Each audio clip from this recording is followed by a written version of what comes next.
안녕하세요. 저는 영양학 박사입니다. 그레이스라고 불러주시면 좋을 것 같고요. 숙명여대 식영과에서 겸임교수 하고 있고 또 영양 관리하는 회사도 대표로 운영하고 있는 여러분들의 먹는 모든 것을 책임져 드릴 그레이스입니다. 반갑습니다. 사실은 지금 네. 저희 구독자분들이 신장 쪽에 네네네. 엄청 관심이 많으세요. 네. 어떻게 하면 신장 쪽에 좋은 음식을 어떻게 먹어야 될지 그런 것도 네. 관심이 많으시는데 사실 신장이라는 조직은 우리가 무언가를 먹었을 때에 모든 최종 배출을 담당해야 하는 기관이에요. 그렇다 보니까 평생을 살면서 이 신장을 가지고 나의 모든 먹는 걸 대사하고 마지막 찌꺼기 배출까지 완료가 되어야 내 몸의 대사가 완벽하게 진행이 되는 건데 우리 되게 오래 살잖아요. 그러니까 슬슬 신장이 지쳐가는 상태로 노화가 일어나게 되고 당뇨나 고혈압 같은 질환이 있으시면 신장이 같이 부가적으로 안 좋아져요. 그래서 우리나라의 당뇨병 유병률, 고혈압 유병률이 올라가면서 신장병에 대한 유병률이 같이 상승하고 있는데 아주 특징적으로 요즘은 젊은 신장병 환자가 많아요. 신장병 환자들의 나이가 점점 내려가고 있어요. 그래서 예전처럼 정말 시니어만을 위한 질환이 아니라 20대, 30대 분들도 나 체중 체크하는 것처럼 신장 수치 어떤지 한 번씩은 체크해 보실 필요도 있어요. 신장이 안 좋아지면 어떤 일이 발생하시게 돼요? 신장이 안 좋아지면 일단 찌꺼기를 배출하고 여과하는 작용 자체가 현저하게 낮아지는 건데요. 사실 신장이 단독으로 노는 기관이 아니라 이름도 보시면 신장 되게 비슷하잖아요. 그래서 심장의 역할과 작용, 신장의 역할과 작용이 서로 연결되어 있기도 해요. 그래서 우리가 고혈압 심각해지면 심혈관 질환 올 수 있다라는 얘기하잖아요. 그러면 자연스럽게 신장 질환이 합병증으로 올 수도 있는 거예요. 또 당뇨병도 내가 생기게 되면 당뇨병성 신증이라고 해서 당뇨 환자에게 신장 질환이 동시에 나타나는 합병증으로 진행이 될 수도 있어요. 신장이 좀 건강해지려면 종합적으로 건강관리를 잘해야 합니다. 맞아요. 그래서 만성 질환이라고 부를 수 있는 대표적인 2대 질환인 고혈압, 당뇨 이 두 개만 잘 관리를 하시면 신장 질환이 합병증으로 나타나는 것은 최소한 막을 수 있고 또 신장 질환이 위험한 이유는 건강하게 돌릴 수 있는 방법이 없어요. 신장 질환은 한 번 시작되면 그냥 안 좋아지는 쪽으로 계속 가는 거예요. 예를 들어서 내가 고혈압 위험군이다, 당뇨 위험군이다 경고를 들으면 운동도 하고 식사 조절도 하고 하면서 다시 정상 수치로 돌이킬 수 있는데 신장은 특징적으로 그렇게 안 돼요. 속도를 줄일 수 있을 뿐이지 그냥 안 좋은 방향으로 계속 가는 거예요. 그렇기 때문에 더 안 좋아지기 전에 내 스스로 관리하는 게 굉장히 중요한 질환인 거죠. 그럼 내 스스로 관리할 수 있는 방법 중에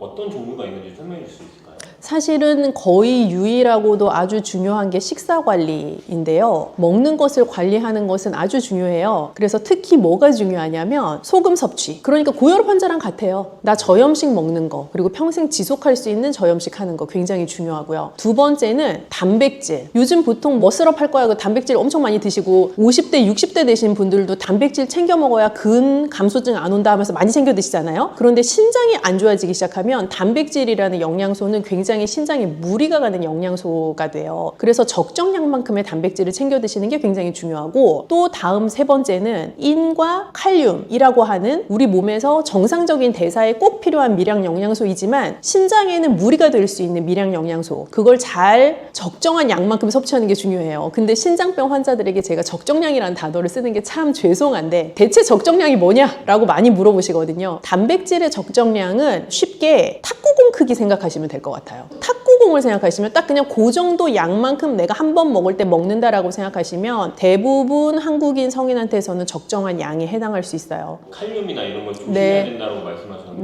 네네. 어느 정도까지 조심해야 되는지 솔루션이 혹시 있으신가요? 네, 그 신장병 환자분들의 문의가 워낙 많아서 사실 저희가 되게 사명감을 가지고 쓴 책이 바로 이것입니다.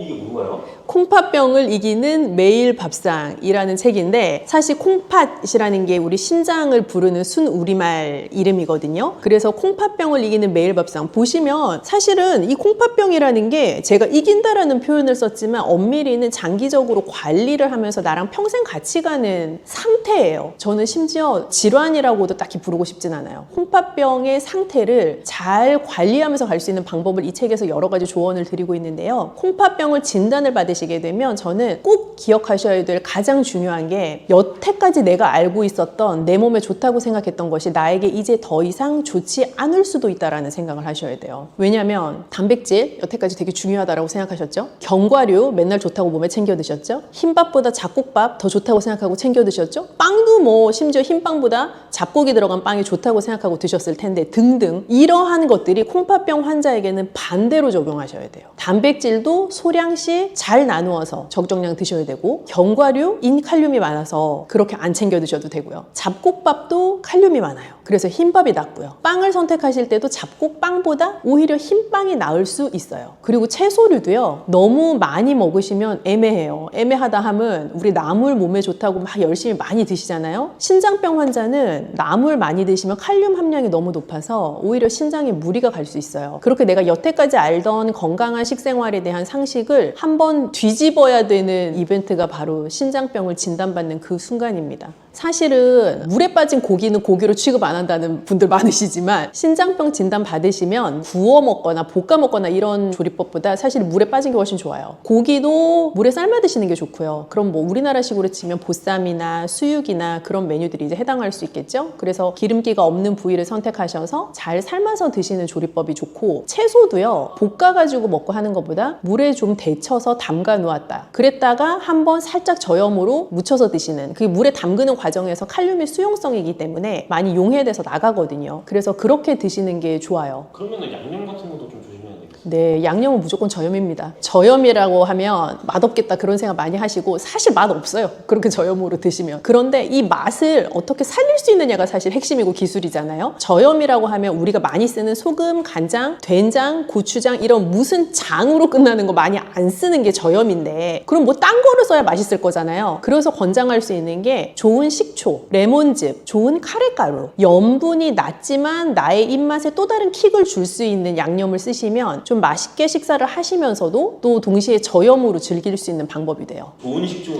어떤 게 좋은 식초, 제가 이렇게 말씀드리면 좀 배신감이 느껴지실 수 있지만 모든 좋은 식재료는 사실 가격과 비례하거든요. 비쌀수록 좋다는 예, 식초는 사실 비쌀수록 좋은데 비쌀수록 좋다라는 것도 잘 생각을 해보셔야 되는 것이 무조건 비쌀수록 좋은 게 아니라 뒤에 성분을 보았을 때 추가적으로 당이 포함되어 있거나 무언가 이걸 인공적으로 발효를 했거나 하는 거 말고 자연 발효로 끝까지 나한테 전달될 때까지 추가적인 당의 애돈 없이 나온 식초가 좋은 식초죠. 그럼 발사믹 같은 게 좋은 예시가 될 수 있나요? 발사믹도 종류가 굉장히 많아서 모든 발사믹이 방금 제가 말씀드린 기준에 해당하는 것은 아니고요. 그래서 자연 발효된 식초를 찾아보겠다라고 생각하시면 좋을 것 같아요. 그럼 마늘은 어떤가요? 마늘은 좋은데 마늘이 또 제가 좋다고 말씀드리면 막 하루에 한 줌씩 드실까 봐 이게 또 감이 너무 좋다고 말씀 못 드리는데 모든 건 적정량이라고 말씀드렸잖아요. 우리가 곰이 사람 되려고 마늘 먹는 거 아니기 때문에 적정량을 드시는 게 일단 중요해요. 한 번 드실 때 한 2쪽, 3쪽 정도는 괜찮을 것 같아요. 그리고 생마늘 드시면 속이 아리는 분들이 있어요. 마늘의 성분 중에 속을 좀 자극할 수 있는 성분이 있기 때문인데 신장병 앓으시는 분들 중에서는 식사하는 재미가 없다라고 말씀하시는 분들이 많으시거든요. 그만큼 가려야 되는 식재료가 많기 때문인데 마늘도 좋다고 해서 생마늘 막 이렇게 드시면 그렇지 않아도 약간 식욕과 밥맛이 떨어진 상태에서 더 속이 불편하실 수가 있어요. 그래서 약간의 올리브유 같은 데 잘 구워서 드시는 것도 방법일 것 같아요. 콩팥을 좀 잘 관리하고 싶으면 네. 절대 피해야 되는 음식도 있을 것 같아요. 절대 피해야 되는 것은 우선 너무 가공이 많이 된 거. 이거는 사실 콩팥병 환자뿐만 아니라 모든 현대인이 일단 절대 피하면 좋은 것 중에 하나인데요. 왜냐하면 가공이 많이 됐다는 것은 그냥 내가 상상해 볼 때 공장에서 많은 프로세스가 진행된 거를 피하겠다라고 생각하시면 돼요. 만약에 당근을 먹겠다? 그럼 밭에서 농부 아저씨가 기르고 그거를 캐서 유통하는 업자가 마트까지 갖다 놓으면 내가 먹는 거잖아요. 얘는 공장에 안 들어간단 말이에요. 그런데 무슨 햄 이러면 뭘 잡아서 갈아서 모든 과정이 공장에서 다 진행이 되고 중간중간 이 햄을 좀 더 빨갛게 보이게 하기 위한 혹은 더 맛있게 보이게 하기 위한 더 반짝거리게 하기 위한 각종 첨가물들이 들어가잖아요. 그래서 그런 공장에서 벌어지는 단계가 최소화된 것이 사람한테 좋은데 그것이 특히 신장병 환자한테는 더 그래요. 그래서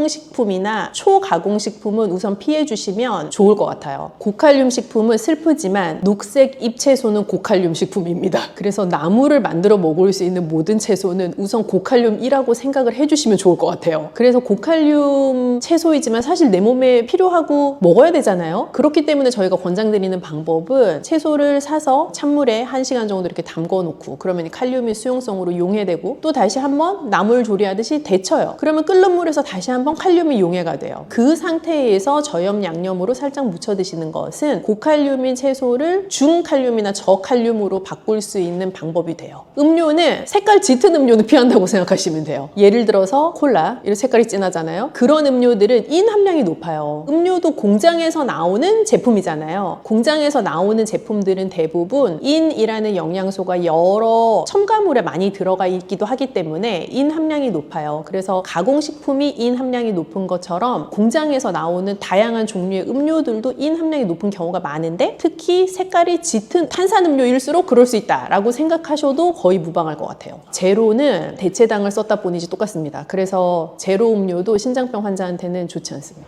하루 식단을 챙기는 게 너무 쉽지 않아요. 왜냐하면 하루에 3끼나 먹어야 되는데 하루 3끼를 매번 똑같은 걸 먹을 수도 없고 너무 지겹단 말이죠. 그래서 사실 이 책에 보시면 하루 식단을 꾸릴 수 있는 아주 쉽고 간단한 방법이 많이 제한이 되어 있고 게다가 저는 또 이 음식은 예뻐야 된다고 생각하기 때문에 아주 예쁘게 먹을 수 있는 많은 방법들도 나와 있어요. 신장에 좀 고민이 많으신 구독자분들을 위해서 한마디. 네, 사실 신장병에 걸리면 인생 살면서 되게 중요한 재미가 먹는 재미인데 그 먹는 재미를 많이 포기하셔야 된다라는 슬픈 감정을 느끼실 수도 있어요. 그런데 어찌되었건 신장병이 있다라는 것을 알게 되셨다는 건 그만큼 관리할 수 있는 기회가 나에게 주어졌다라는 것이기도 해서 지금부터라도 내가 지금 상태에서 가장 재미있게 즐겁게 맛있게 먹을 수 있는 음식들을 찾아 나가시면 좋을 것 같아요. 그래서 먹는 즐거움도 너무 많이 포기하지 마시고 또 내 상태에 대한 관리도 너무 부정적으로 생각하지 마시고 그 두 개를 잘 밸런스를 이루어 가실 수 있었으면 좋겠는데 그런 방법들을 제가 다른 영상 통해서도 다양하게 한번 제안을 드려볼게요.